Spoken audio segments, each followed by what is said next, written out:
Você que está namorando e pensa em casar-se, ou você que está casado e pensa em separar, fica atento porque a dica de livro de hoje pode fazer você mudar de ideia. E os solteiros, como é que ficam? Não ficam. Esse negócio de ficar não dá certo. Segue em frente, meu filho, porque a sua bênção também vai chegar. Eu posso ouvir um amém?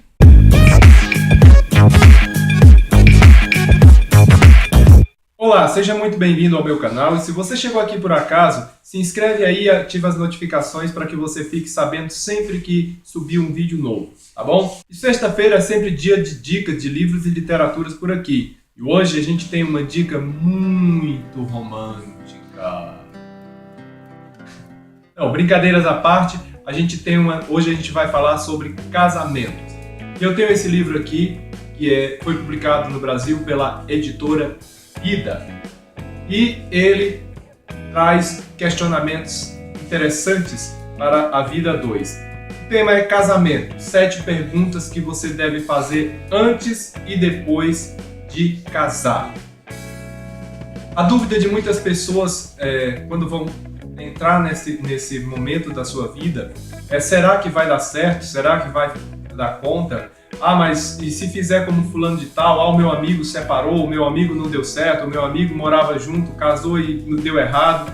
São tantas especulações hoje em dia e a gente vê que na maioria das vezes tudo isso acontece por quê? Porque as pessoas estão cada um fazendo aquilo que elas acham que convém fazer. Esse livro vai te ajudar a esclarecer bastante coisas em relação a isso. Então esse livro, que é escrito por um casal norte-americano com amplo conhecimento, eles têm um nome difícil aqui, Les Perrot e Leslie Perrot, ele que é psicólogo, ela é terapeuta matrimonial, e eles trabalham muito a teoria. Ele é um livro muito teórico, mas toda esta teoria deles é fundamentada em pesquisas e muitos anos de experiência e aconselhamento que eles viveram nas igrejas por onde trabalharam, seminários, encontros nos quais eles foram convidados para fazer palestras. E eles trazem essas 7 perguntas que elas de fato vêm de encontro à necessidade. O livro é escrito do ponto de vista teórico, mas toda essa teoria está fundamentada em muitos anos de experiência, tanto deles como de diversas pesquisas de outros especialistas na área, que vão trazer reflexões sobre pontos muito importantes na questão do casamento. E a primeira pergunta é: você enfrentou os mitos do casamento com honestidade? A gente sabe que as pessoas elas se dedicam ao máximo na preparação da cerimônia para que seja tudo perfeito, os convidados se sintam muito à vontade, mas às vezes não há um cuidado e uma preocupação durante o noivado e o preparativo para o matrimônio em si, do que vai acontecer no dia seguinte a esse matrimônio. Então as pessoas se preparam para a cerimônia, mas esquecem de se preparar para a vida 2. Então acabam entrando pelo caminho dos mitos e descobrem que a vida a 2 não é assim tão simples, ou não é nada daquilo que eles pensavam. Então o primeiro desafio que eles trazem para você é que você deve encarar os mitos do casamento. Vamos então para a segunda pergunta. Você é capaz de reconhecer seu modo de amar? A falta de conhecer a si mesmo faz com que você também não conheça a outra pessoa. Se a gente pensar aqui em um termo mais profundo do significado de amor, Jesus ele diz que eu devo amar o próximo como a mim mesmo. Aí eu te pergunto, como é que você vai amar o outro se você não se ama? E aí, quando a gente trata num casamento, isso ainda se torna mais importante, porque a pergunta que eles trazem é que a maneira de amar, a forma como a pessoa ama ou como ela lida com o outro, às vezes nem ela mesma sabe como é esta forma, como é que ela está lidando. E por não levar essa questão a séria, ela acaba muitas vezes desandando, né? E o matrimônio acaba sendo aí interrompido. Terceira pergunta: você tem o hábito de ser feliz? Muitas pessoas elas esperam encontrar no outro a metade da sua laranja, ou sei lá o que você quer encontrar. Mas a pessoa espera que o outro lhe faça feliz. E a pergunta deles é: você está procurando? Você está querendo namorar, que está noivo, que está pensando em casar, ou que já está casado, mas vive reclamando tudo? Você sabe ser feliz? Você é feliz? Ou você vive dependendo dos outros e justificando sua tristeza dos outros porque os outros não te fazem feliz? Então é uma pergunta importante que tem que ser feita quando o assunto é casamento. Quarta pergunta: você consegue expressar o que está pensando e compreender o que ouve? Esse é um dos maiores problemas no casamento. Isso você pode perguntar para quem já tem muitos anos de experiência, para quem está começando agora, ou mesmo você que ainda está só namorando.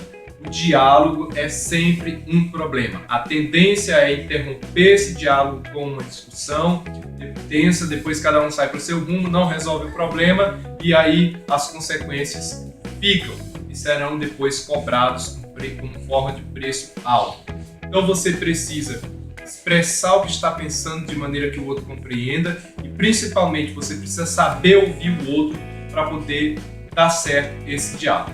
Quinta pergunta: você venceu a barreira entre os sexos? Isso aqui é uma outra questão interessante. A gente vê o tempo todo as pessoas discutindo essa questão de quem é mais, quem é menos, se o homem manda, se não manda, machismo, feminismo, por aí vai. E aí a gente precisa entender que Deus ele não criou o homem e depois criou a mulher para se tornar um espinho na carne do homem. Ele criou o homem e a mulher como um só, como um ser humano. É a criação humana para que os dois sejam um. Então essa barreira, essa disputa, ela tem que cair por terra para que você e o seu cônjuge sejam um. Está namorando, está noivo, então se prepara.